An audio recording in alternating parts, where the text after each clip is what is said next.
नमस्कार. आज वसई विरार शहर महानगरपालिकेच्या आज स्थायी समितीचे सर्व सभापती आणि स्थायी समितीचे सर्व सदस्य यांच्यासोबत आयुक्त आणि सहाय्यक आयुक्त आणि इतर अधिकारी यांच्या समेत आज वसई विरार शहर महानगरपालिकेच्या सन 2025-26च्या सुधारित अर्थसंकल्पासह सन 2026-27चे अर्थसंकल्पीय अंदाजपत्र हे सादर करण्यात आले.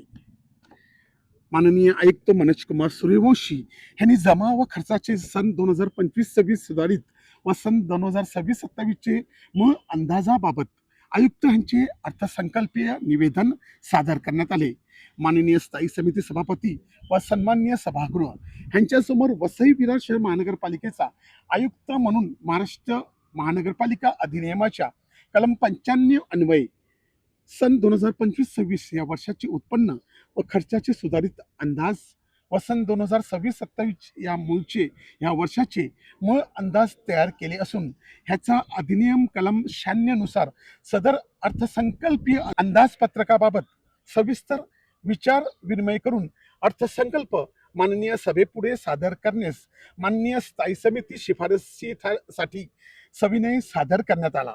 परंतु ह्या ठिकाणी ज्या वेळेला हा संपूर्ण अंदाजपत्र हे वाचून दाखवण्यात आलं आणि ह्या ठिकाणी सांगण्यात आलं तेव्हा माननीय स्थायी समितीचे सभापती प्रवीण शेट्टी साहेब यांनी थोड्या दिवसाची अवधी घेतलेली आहे. कारण ह्या संपूर्ण अंदाजपत्रामध्ये काही ठिकाणी घरपट्टी तसेच पाणीपट्टी जवळपास पाणीपट्टी ही डबल करण्यात आलेली आहे. त्यामुळे स्थायी समितीचे सभापती यांनी सर्वांना हे अंदाजपत्र वाचून मगच त्यावरती विचारविनिमय केला जाईल. त्यासाठी थोडे दिवसाचा टाइम घेऊन आता पुढे काही दिवसातच ह्या विषयी पुन्हा सभागृह भरलं जाईल आणि ह्या ठिकाणी पाणी किती टक्क्यांनी वाढवलं पाहिजे ह्यावरती सविस्तर विचार केला जाणार आहे.